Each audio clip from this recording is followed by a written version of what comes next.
Hopping in Politicon right now, and we got lots of people jumping in. We got three officers here. Okay. Wow, I didn't know the free exchange of ideas was so threatening.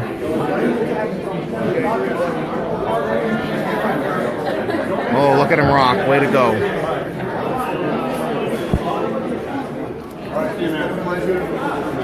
Okay.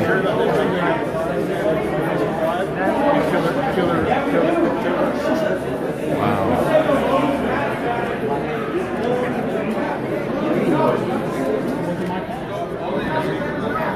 So you weren't willing to put your life on the line.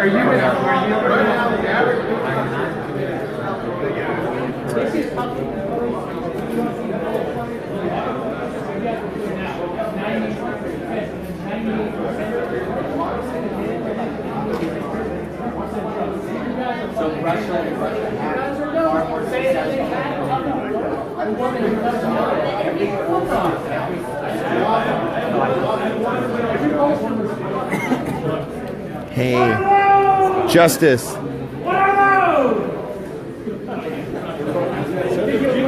Wow, he's tricked out.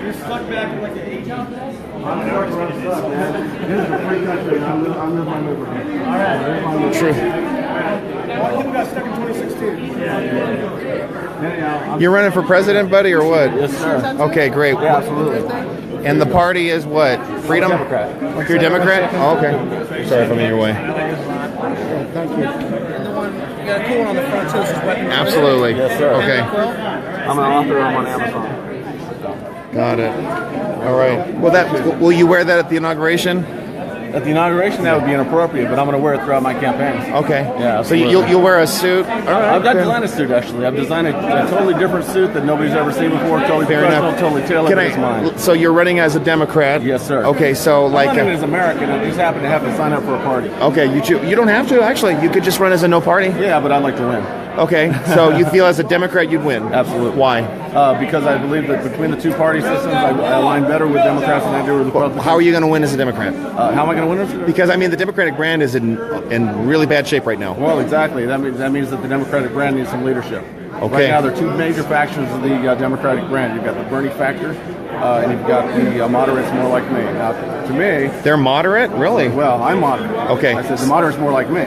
So let me ask you this. Let's talk about some policy views. Let me finish my statement. Okay, go for it. Okay. So my interest is to reach out to Republicans on the moderate side of the Republican side. Okay.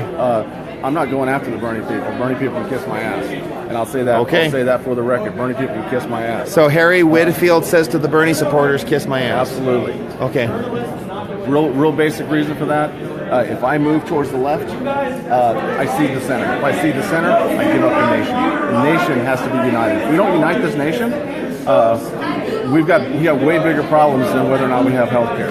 Why is the what are the sources of disunity? Source of disunity, I think, a lot of times are miscommunications. I'll give you a great example: healthcare. If you go ask 10 people, you can do this after we get done here. Go ask 10 people what the meaning of single payer is. Yeah. You might find 3 people who will tell you what the actual meaning of single payer is. We get to the mandate. Do you support it? I do support a single payer. Okay. And the reason I do is because the insurance company adds an extra layer of profit. Sure, they got to make money. Well, they've Got to make. I understand you have a different view on that. Well, because so the there's a companies, they have to make third money. party. Correct. There's a Right, third party. right. But the government becomes They the also third party, but they doesn't also it? control the spigot. Here's the thing: the insurance company can deny claims, so they can control by turning a spigot, essentially control their own profit and loss. Here's my response to that. Now, I'm a free marketeer, not just a too. Trump supporter. Yes, sir. Okay, now, if you're a single payer guy, but then you're not a free market because that is higher taxation and more government regulation. Well, I'm not interested in a tax system for single payer. But it has to come out of people that explain your single payer program. Let's go back to that. I believe in a single payer program that runs sort of like the Federal Reserve is a institution to itself. It's not actually a government institution. Most people think it's government. It's quasi-government. So I would like to see a healthcare system, maybe even one for each state, but a healthcare system. Every state makes up their mind? Well, Does their own thing? basically you get a federal mandate for the basics that have to be covered, and let the states figure out how it gets paid for thereafter. Some states might choose to go with a taxation program, but I prefer a premium program where everybody pays premium. Now, one thing we have to tell the truth about right now, we're given a grab bag when we're trying to sell a healthcare program. We're told that we're going to get all this. We're going to get lower premiums. We're going to get you know what steps conditions. We're going to get all these things. They're going to give you grab bag. You're everything you want and nothing you don't.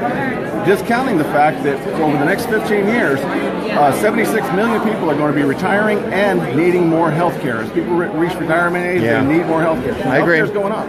We have to tell the truth about that.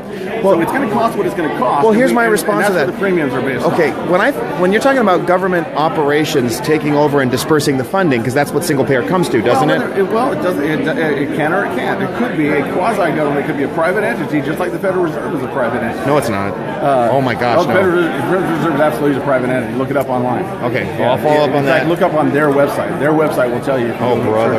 They are actually a private. But they're paid with government dollars, correct? Well, they regulate the government dollars, but that's another problem, isn't it? Well, it is. See, this is where I have a problem of contention, or point of contention when it comes to the healthcare issue. People are saying, private firms will take tax dollars. Right, because that's the idea behind single payer. That's what I've heard from some people. Well, the idea behind single payer is just this. Single payer means one person or one entity pays the doctors, hospitals, and clinics. That's all single payer means. One entity. We can decide what that entity is going to be. But it's a government solution nonetheless. Well, it can be a government solution. That's what it is, because it becomes a set of laws. It can be a government solution or it can be a contract solution. Well, why can't we have different contractors who decide how they pay them out? Well, why don't we go the other way? When we do that, those contractors have the ability to turn the spigot because they can deny your claims. Now that's a serious issue. Very serious. So here's my response to that. We have contracts and we have courts for a reason to prosecute these abuses of power. Yes, now, what can we do to ensure that insurance companies do their job? I have car insurance. Car insurance companies don't rook in nearly a nasty way like you're suggesting because there's a lot of competition. You have an insurance company that develops a reputation of rooking its clients. They're going to take their business elsewhere. We need more choice, more competition. We don't need a single, we need a multiple choice. Let me ask you this. It's on the other way. But let me ask you this, even though with a multiple choice, the insurance company is still looking out for themselves. Who's looking out for me? Who's, as the patient, who's looking out for me? They have to look out for you or they lose money. Well, yeah. But they're also looking out for themselves. Sure. Businesses do that all the time. Businesses want to make a profit. But they have a split interest. See, they have a split interest. So we've already got profit levels in the medical system. We've got the doctors and nurses. We've got the hospitals. We've got the clinics. I'm going to have to disagree with that. We've got the pharmaceutical companies. Pharmaceuticals abusive, though. We've got the medical supply companies. We've got the prosthetic companies. There are tons of places that profit. So why are we adding an extra layer? Because what happens is, let's say I give you money to give to this gentleman. Okay, so I give you money to give to this gentleman, and because I have a bill with this gentleman. Okay. But you say, no, you know what, I'm not going to give my money, that money to that gentleman, and I don't have to give it back to you, and he still can come to me legally. That's the system we have now. He can still come after me for the money I paid you to give him. That's how that works. That's how the system works right now. So if we don't find a solution for that, then all we've done is create a profit nozzle for the insurance company. I want you to run me through that one more time. So you're the insurance company. I'm the patient. He's the doctor. I'm or the what? patient. Okay. You're the insurance company, and this gentleman right here, he's the hospital. Okay. So I go to him. The law says he has to treat me. He has to provide the service. Right. That's what the law says. Right. Okay. So he has to do it regardless. All right. So he gives the service, and he wants his money. He goes to you because I say to him, hey, this guy's got your money. And you say, no, I'm going to deny that claim. So this guy's going to come right back to me. Legally, he can do that, and legally, you can do that, and I'm fucked. Well, I have no problem with the government stepping in enforcing contract. That's not acceptable. Insurance companies must abide by the contracts they sign by. Well, they abide by their contract. No, they're not. Well, if they're denying claims when they're not supposed to do that. Well, they deny claims all the time, and they see it. come up with I'm a good. little reason to do so. They can come up with the smallest little reason to do so. That's fraud, and they can't do that. They do it all the time. Well, and we take them to court for it all now the here's time, the and other they lose thing, all the and time, here's but the they other thing also win too. a lot. In the meantime, People find I this don't have the offensive. money. In the meantime, I don't have the money. If I'm a middle class guy, Yeah. I'm working 70 hours a week driving a truck. I don't have time to stop my life so I can take this big insurance company to court Yeah. over the next 7 years because they got more money and they got more lawyers than I do. So this is. I want to win add. because I don't have the resources to win. What you're describing is corporate abuse. Absolutely. But my response to that is not a government intervention or a single payer system. That's going to lead to more abuse and less accountability. NHS, Canada, they have different systems, but it's essentially a government-run system. Well, actually, They're Canada has poor 11 different systems. My children are Canadian. Okay, and do they they're on like it? They love it. They're on the beat, and I love it. I pay $435 a month Canadian for my 2 daughters and my ex-wife to have health insurance. My daughter breaks her arm. You know how much it costs her to go to the emergency? Not a freaking dime. You know how much it costs her for patient care? Afterwards, No, not a freaking dime. it doesn't cost her, but there's rationing, there are lines, the average wait time is hours. Yes, there are. No, let me tell you right now what the Canada system is. It's a triage system, and every hospital has a triage system. And what that says is if it's a life or limb threatening issue, that takes precedence over an elective surgery. Okay, but that issue of elective surgery is where there's lots of problems. Well, you have one lady, for example, who had a heart condition. She couldn't eat. She was starving to death. She had to go to the United States to get care because the bureaucracy called it elective. And you know who paid for it? So She paid for it. No, she didn't. Yes, she did. I will get. I'm going to take this offline, everybody. Later, folks.